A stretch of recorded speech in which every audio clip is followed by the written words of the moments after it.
أعوذ بالله من الشيطان الرجيم.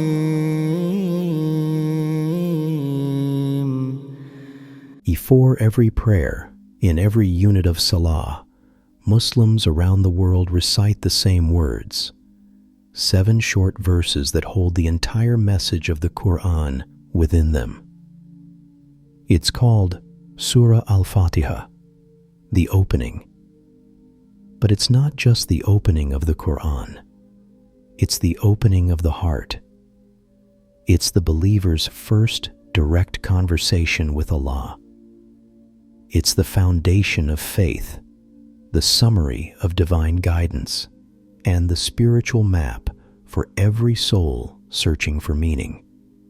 Every verse of this surah is a doorway to understanding who Allah is, who we are, and what this life is truly about.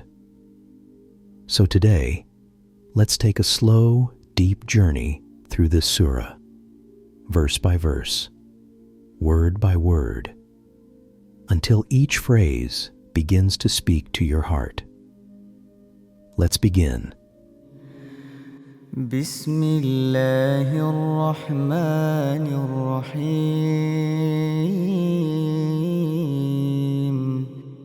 In the name of Allah, the most compassionate, the most merciful. Before we begin exploring the meaning, think about this. Every single act a believer starts with these words. Eating, traveling, studying, working, even opening the Qur'an. It all begins with Bismillah. These simple words are not just a phrase, they are a declaration of dependence. When you say in the name of Allah, you are saying, I am not doing this by my own power or my own name. I begin with His name, seeking His blessing, His guidance, His strength.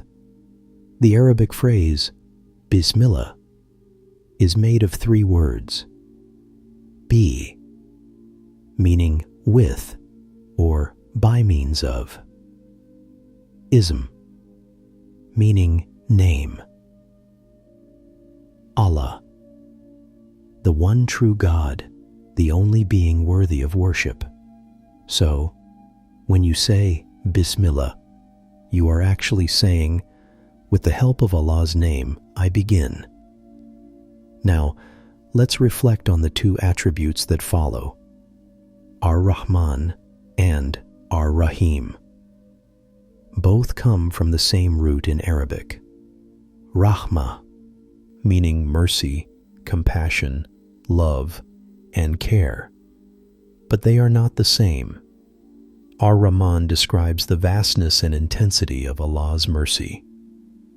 It is the mercy that encompasses every creature, believers, non-believers, humans, animals, even those who don't recognize Him. This is the mercy that allows the sun to rise for everyone, the rain to fall on all lands, and the heart to beat without our command. Ar-Raheem, on the other hand, refers to the mercy that continues, the mercy that is special and constant for the believers. As Imam Ibn Kathir and other scholars explain, ar-Rahman is the one whose mercy fills the entire universe, while ar-Raheem is the one whose mercy follows the believers into the next life, never ending. Think about that balance, the mercy that reaches everyone in this world, and the mercy that stays forever with those who follow His path. When you say, in the name of Allah, the most compassionate, the most merciful, you are reminding yourself that the one you worship is not distant, not harsh, not indifferent. He is overflowing with mercy. Alhamdulillah, Rabbil Alameen. All praise is due to Allah, the Lord of all the worlds. The Arabic word Alhamd combines both gratitude and admiration. It's not just thank you, and it's not just you are great. It is both. Thank you for your blessings, and you are perfect in every way. When we say Alhamdulillah, we are declaring that every kind of true praise ultimately belongs to Allah, because every goodness traces back to Him. As Al-Qurtubi wrote, praising anyone else is indirectly praising Allah, since He is the source behind their goodness. Rabb al Alameen means the Lord, the nurturer, the sustainer of all worlds. Rabb is more than Lord. It implies ownership, care, and continuous growth. When a gardener waters and protects a plant, he acts like a Rabb for that plant. Allah is the Rabb of everything, of humans, angels, jinn, time, and matter itself. Ibn Kathir mentions that the worlds includes all forms of existence, everything that came, is coming, and will come. There is no moment or being that escapes His nurturing control.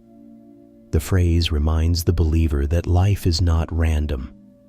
Behind every heartbeat, every sunrise, every season, stands the Rabb who sustains all. ar-Rahman ar-Raheem Maliki Yawmid-Deen. The most compassionate, the most merciful. Here, Allah repeats the same two names from the opening verse. Why repeat? Scholars like Imam Al-Tabari explain that repetition here has purpose. After declaring His lordship over all creation, Allah reminds us that His rule is founded upon mercy. In worldly power, authority often brings fear. In divine power, authority is covered with mercy. He governs with compassion, forgives even when He could punish, and sustains even those who deny Him. The Prophet said, as recorded in Sahih Muslim, Allah divided mercy into 100 parts. He sent down one part to the earth, by which His creation show mercy to each other, and kept 99 parts for Himself for the day of judgment. That single part is the kindness you see between a mother and her child, between strangers helping each other, between animals caring for their young. If that is just 1% of His mercy, imagine the mercy He has kept for those who turn back to Him. Master of the Day of Judgment. The word Malik means owner or master, the one with full authority. On that day, all other ownership will disappear. Titles, power, wealth, status, none of it will matter. As the Qur'an says elsewhere, to whom belongs all sovereignty today? To Allah, the One, the Irresistible. The phrase Yawmid-Deen means the day of recompense. Deen here doesn't just mean religion, it means judgment, when every soul is repaid for what it earned. Ibn Kathir explains that this verse reminds us that while Allah's mercy is vast, His justice is perfect. No deed, big or small, escapes His accounting. Think of this balance. The previous verse introduced mercy. This one introduces justice. Both are sides of divine perfection. Mercy motivates hope. Justice instills accountability. Together they keep the believer balanced between fear and hope. إياك نعبد وإياك نستعين. You alone we worship, and you alone we ask for help. This is the center of the surah, both literally and spiritually. Up to now, the verses described who Allah is. Here the believer finally speaks. Iyyaka na'budu wa iyyaka nasta'in. It is you we worship, and from you we seek help. Notice the structure. The word you, iyyaka, is placed before the verb we worship, na'budu, for emphasis. In Arabic, that means exclusivity. You and no one else. We worship. Ibn al-Qayyim called this verse the essence of Tawheed, the pure oneness of worship and dependence. Na'budu comes from ibadah, meaning worship, servitude, and love. It's not just rituals, it's surrender of the heart. And nasta'in, to seek help, acknowledges that even worship itself requires Allah's help. We can't stand in prayer without His permission. We can't utter His name without His will. Al-Qurtubi wrote that this verse gathers the entire religion into two principles: sincerity in worship and reliance upon Allah. Everything in Islam flows from these two roots. In daily life, this means even when you rely on medicine, work, or people, your ultimate reliance must rest on the one behind them. He is the source that empowers every cause. اهدنا الصراط المستقيم.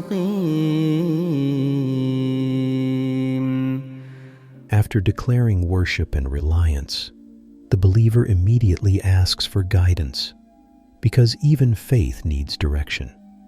The word ihdina means guide us, but in Arabic, it implies more than showing the way. It means guide us, keep us on it, and let us stay firm upon it. Guidance is not a one-time event. It's a lifelong journey. As-Sirat al-Mustaqim literally means the straight, balanced, upright path. Scholars explain it as the path that leads to Allah, the path of truth, moderation, and obedience. Ibn Kathir mentions that this path is none other than the religion of Islam itself, following the Qur'an and the example of the Prophet Muhammad. Why ask for guidance if we already believe? Because the believer seeks not just initial faith, but constancy. The human heart is fragile. It sways between emotions, desires, and doubts.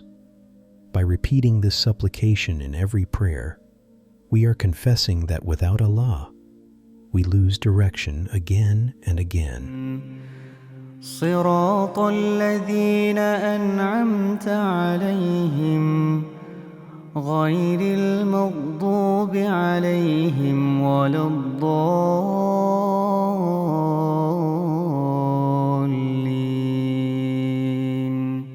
The path of those whom you have blessed, not of those who earned your anger, nor of those who went astray. Here, the straight path is clarified. Sirat alladhina an'amta alayhim, the path of those you have blessed. Who are they? The Qur'an answers in another place. Those whom Allah has blessed are the prophets, the truthful, the martyrs, and the righteous. Surah An-Nisa 4:69. These are the examples we are meant to follow, the people who lived with sincerity, patience, and truth. Then Allah describes what the straight path is not. Not the path of those who earned your anger, nor of those who went astray.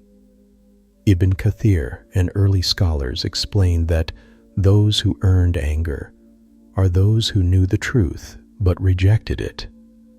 Those who went astray are those who acted without knowledge. Both are deviations from the balance of guidance. This ending makes the surah a living dua. Each time we recite it, we are asking, O Allah, Let me be among the blessed, not among those who knew but didn't act, nor those who acted without knowledge. It is both a reminder and a prayer, a daily renewal of direction, humility, and consciousness. Surah Al-Fatiha begins with mercy and ends with guidance. It starts by describing Allah and ends by transforming us. Every prayer repeats it because the human soul forgets again and again. Ibn Kathir called it a summary of the entire Qur'an. Its 7 short verses cover belief, worship, mercy, justice, guidance, and destiny. When a believer recites these words with presence, each salah becomes a conversation between the soul and its creator. You are the Lord of all worlds. You are the most merciful. You alone we worship. Guide us to the straight path. Every repetition is not habit, it's renewal.